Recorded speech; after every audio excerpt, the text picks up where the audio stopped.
and all that, but it progressed into, something that I think it was an escape. It just became an escape, especially when I went to university. That's where things got really, really...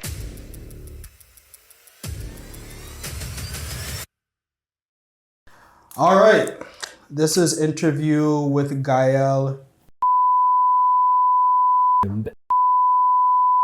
aka Maestro. Okay, Take where did you one. get that?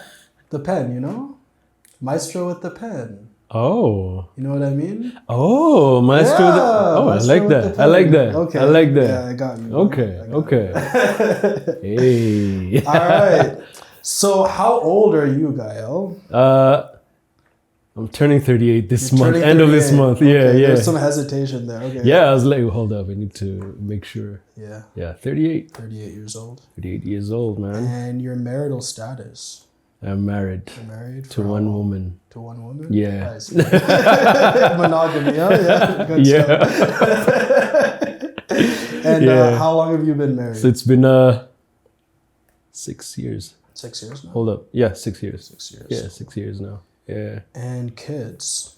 One baby daughter. One baby daughter. How old who is just she? turned 1 year old. 13 months. 13 now. months? Yeah. Congratulations, man. Thank you, man.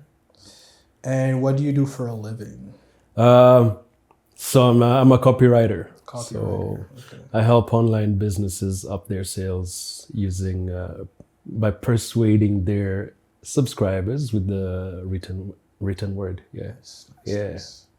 You're the second copywriter we've had Over here? on the channel, yeah. Okay. Yeah. Yeah, I gotta meet the other one. Do you enjoy your job? I love it. You love it? I What love do you it. love about it? It sparks my brain, man, like bringing out my creativity and so I think it's a form of expression as well.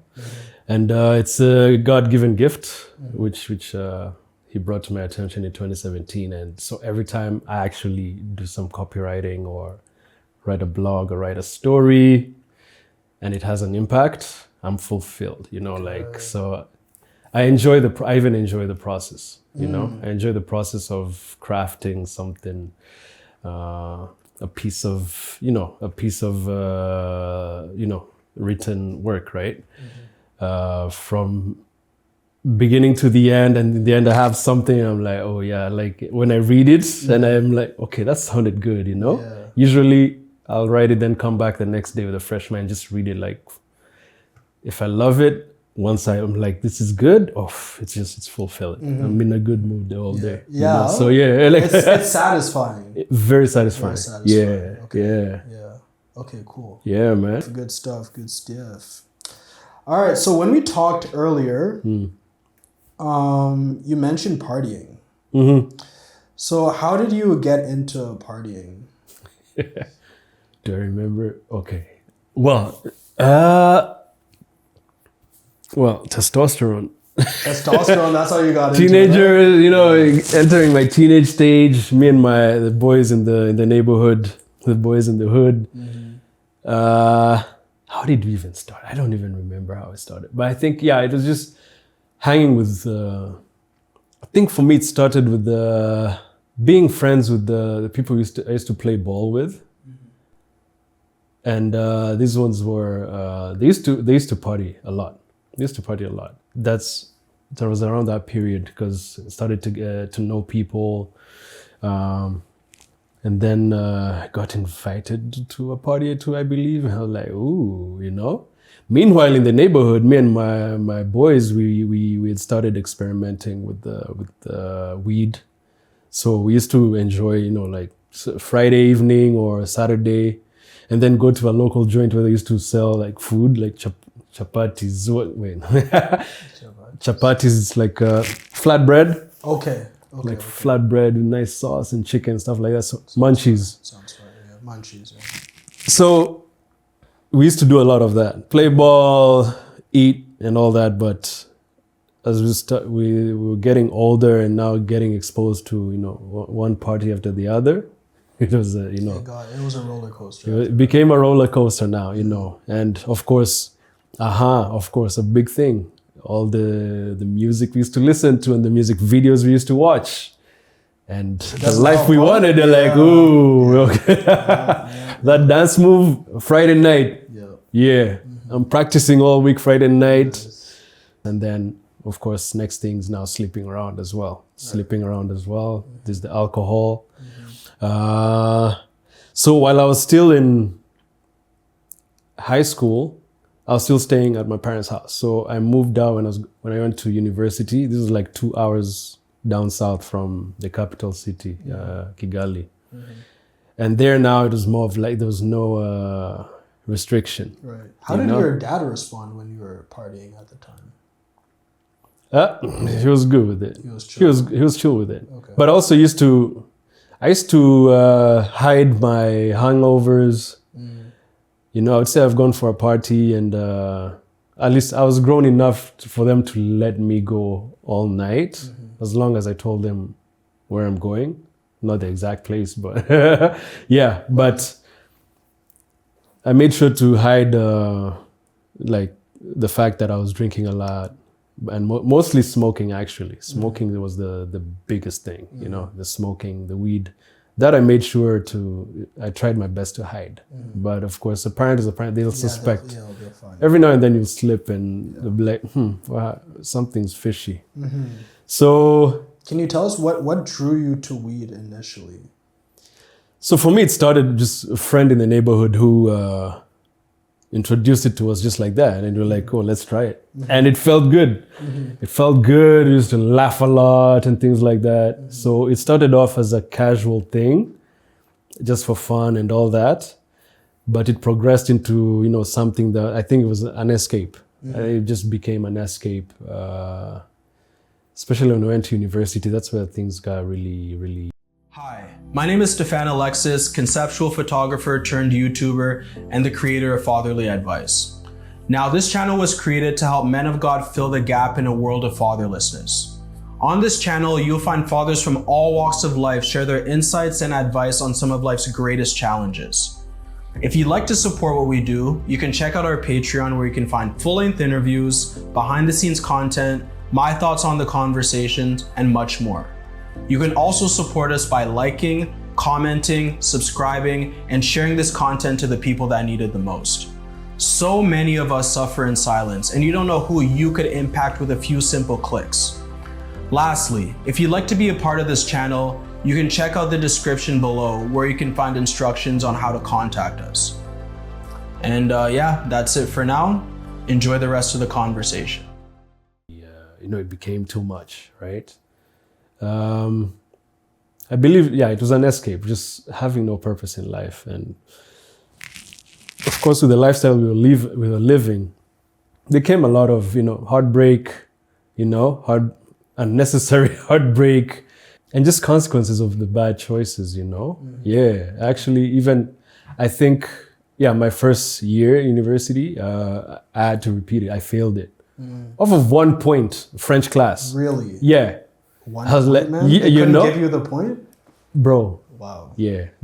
I think that was one of God's ways of trying to get your attention. wake me up, but still nothing, right? I just made sure to pass again at all costs, but still that lifestyle, man, yeah. I think, and also it became an addiction, I think. When did it become a struggle? Do you remember when it became a struggle? I think it became a struggle when after university, and now I was faced with life. You know, I was faced with life, and it hit me. I'm like, hey, where am I going? You know, where am I going? And then I ended up giving my life to Christ, and that's when the struggle really started, because now I was aware of like, okay, I need to stop this. This has to stop. This has to stop. And giving my life to Christ didn't end it right away, right? It awakened my spirit, but my flesh was still active. Still very active, still addicted. And that's when the devil also started fighting hard, you know? So I tried to quit smoking, like let's say weed. This was funny, and like, it's crazy how he works. You know, go to bed at night and be like, you know, I'm done. Tomorrow I'm not smoking weed. And tomorrow morning I step outside the gate. As soon as I step outside the gate and the pusher, like the weed supplier. He's walking down the street. Wow, so convenient, huh? He's very convenient and back from getting a fresh batch. We used to love catching them when they have the fresh batch. It meant the best weed for us, you know. Usually used to go look for him. Right.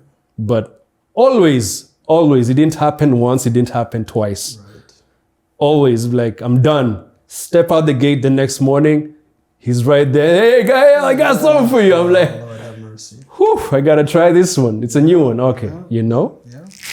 So yeah, that's when it became a struggle, man. So the drinking already, it started dying down on its own. I was just, I believe the Holy Spirit was already working in me, and I'm not having there was no fulfillment. I'm not having the thirst for it anymore, right? So I started going home earlier from, like, you know, when I'm out with my boys at night, I would just leave even without saying bye.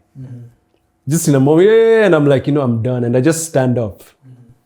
They think I'm going to the bathroom or something. Gone. Next thing they call, where you at? did you go? I'm in bed, bro. Good night. Boom. You know, that's how it started. Irish goodbye, man. Next, Irish goodbye, that's what they call it? Then I was like, okay, you know what? Excuse me. You're good. Then I started getting more involved in church, especially in the creative arts, the worship and creative arts ministry. So I started getting more involved in that. So my time started, you know, I was starting to spend my time there, you know, getting new friends, and we're serving the Lord together in this new thing and stuff. So slowly I started, the Lord started like pulling me away from the influence, right? But still, I was smoking. The weed stopped at some point. Then the cigarettes, it took a while. The cigarettes, it took a while. I struggled with them for 2 more years, I think. For 2 more years after I gave my life to Christ. For the weed, it was 1 year. Then I relapsed, and then relapsed for a few months. This was 2013. Relapsed for a few months, and then September 2014 is when, like, you know, the Lord delivered me from that, like, once and for all. Yeah. So how did your relationship evolve with him from when you gave your life to Christ to, like, when you decided that you were, when the Lord delivered you from that? Yeah. Yeah. How did that evolve? So, okay, so from 2012 to 2014. Okay, so after I gave my life to Christ, now I started thinking about my life. And I decided I wanted to pursue a master's degree in entertainment business, which I had to look for in the US. So I found a school and I applied for it. And, you know, I got the admission, right? And I got a partial scholarship just to allow me to start. So for me, I think that was my first experience of, you know, doing something in faith and the Lord just opening a door, right? I was like, okay, so partial thing, okay, cool. He's gonna provide the rest, I just need to go. The Lord is with me and all that. So I go and I do 1 semester. And that semester was also hard because by then also I was going, it was a lot of back and forth between me and my girlfriend then. And all that was messing with my head, and school was stressful, and still there was no other scholarship that was coming in this foreign land. And all that stress led me to smoke even more, right? I think that's when I even relapsed with the weed. But the cigarettes was what was like really, really crazy. Then the semester ended and I was withdrawn. Like they had to withdraw me from school because I couldn't pay, right? And I'm like, man, I'm not going back to Rwanda, right? So talked to my parents and like, how about I try crossing to Canada? Because I have my uncle here. I had my uncle and some family, right? But I could go stay with my uncle. So I came to Canada through the borders, declared myself, you know, seeking asylum. and you know, that was God again. They let me through. Usually they used to tell me, oh, be prepared to get locked up for probably a few hours, probably a few days, few weeks, you never know. I was there for 4 hours only, like through the processing, right? That was God. So I stayed 6 months with my uncle and my cousins. And through that period as well, as you know, we were going through the process of, you know, pleading my case so I can get papers, so I can, you know, study, stay here, study, work. But by then I couldn't do that as well without any papers, right? It didn't go through, right? It did not go through. But again, through it all, there was the stress. There was the stress which was still leading me to smoke cigarettes some more. I forgot to mention, I was also addicted to porn. By then I was, porn, cigarettes. The weed kind of it died off because one day I smoked and in my head, I was like, I'm not feeling this anymore. And the taste was gone. Like done, you know? But the cigarettes, I wanted to. Couldn't do it. Could not do it. Because of all that stress. Then one night, this was a few weeks, I think, before.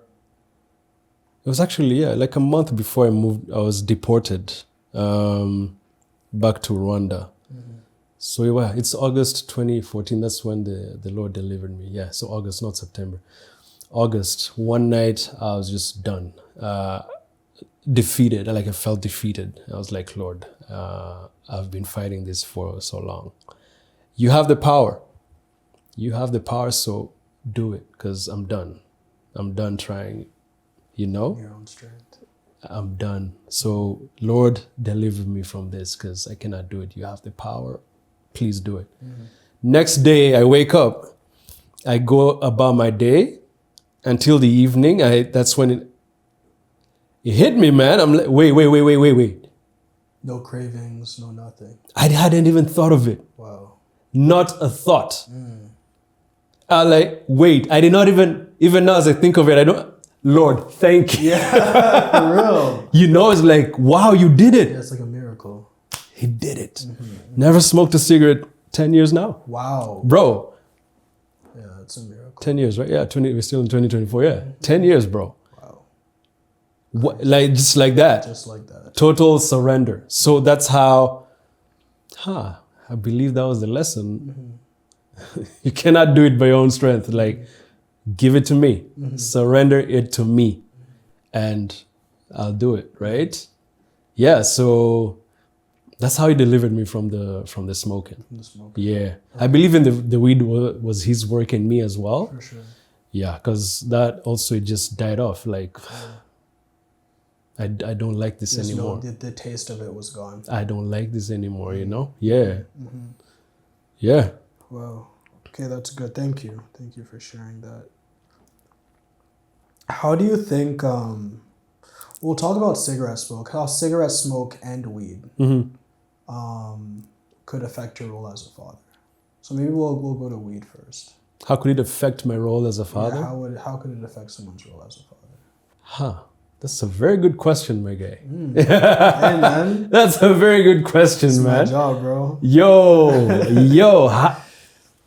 For me, I wouldn't be present. I don't think I would have been present if I was smoking now. Yeah. The moment I would feel stressed or anything, I'm out. Go look for my joint and just escape and smoke and come back later, you know? Yeah, that's the only thing I can think of, like I believe, for me. Distracted, maybe? Distracted as well? Oh, yeah. Big time. Big time. And lost and no direction, no focus on anything. I believe that's how it would have been as a father, if I was smoking, you know? Yeah. Yeah, I feel that. Yeah. I feel that. When you were praying and pleading to God, you know, even like when you gave your life to Christ and you were pleading to God to like release you from this weed dependence and cigarette dependence, you mentioned prayer. Prayer was a big part of that. Were there any scriptures that you went to or any like practices that you went to help you through that as well? To help me through that? Not really, but one that I remember that would give me hope, especially in times where I felt like, I'm just failing at this. Philippians 1:6. He who started a good work in you shall continue it unto completion, on the day of, like, when Jesus Christ comes. That's the verse, right? Philippians 1:6? I believe so. I believe so too. Yeah, we'll just have to double check. But that one kept me going. It gave me hope. Okay, you're still working, even though it's not, yeah, I'm trying, even though I'm failing right now, you're still working. Yeah. It's not over. Right. It's not over, Yeah, that one kept me going that through. One held you together. Yep. Nice. Yep. I like that. How has God redeemed this part of your story? And how do you see his grace in your transformation? Repeat that, please. How has God redeemed this part of your story? How has he redeemed it? Yeah, we'll start with that. How has he redeemed this part of your story? How has he redeemed this part of my story? Man, he's given me purpose. He revealed to me what he deposited in me, as far as the gifts, the storytelling, the writing,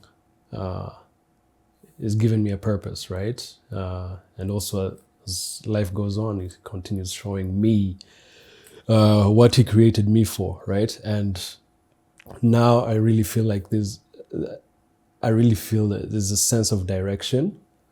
Even though the journey has not been easy, I've seen him through it all, right? Mm-hmm. I've seen him through it all, and he's walking with me, and I'm like, the Lord is taking me where I have to be, where he created me to be, right? Mm-hmm. So I'm not lost, like I was.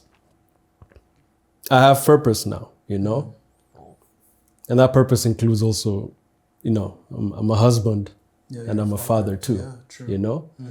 So does that answer the question? It does. Yeah? Yeah. And his grace, do you think like even the timing of the release from those addictions, I guess, you see his grace in that? Bro, man, even before I gave my life to him, his grace has been there.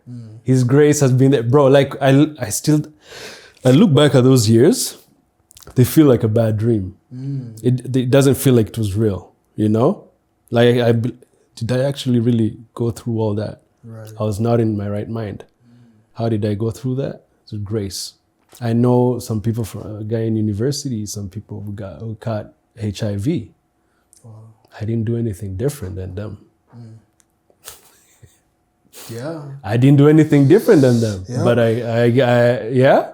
God's grace. God's grace. And I believe also mom's prayers played a huge part in that. Mom's prayers played a huge part in that. God covered me, like I've seen it. I've seen it. Few times, crazy story. There was a time, one day, I'd gone to the club with my friends, and I met a girl who I knew, like, she had a mad crush on me back in high school. Like, I knew it, like, it was obvious. She didn't even hide it. But by then I wasn't interested, right? So we met now when I was in university right now. I'm this other guy. I'm like, I got you, So we dance and all that. Then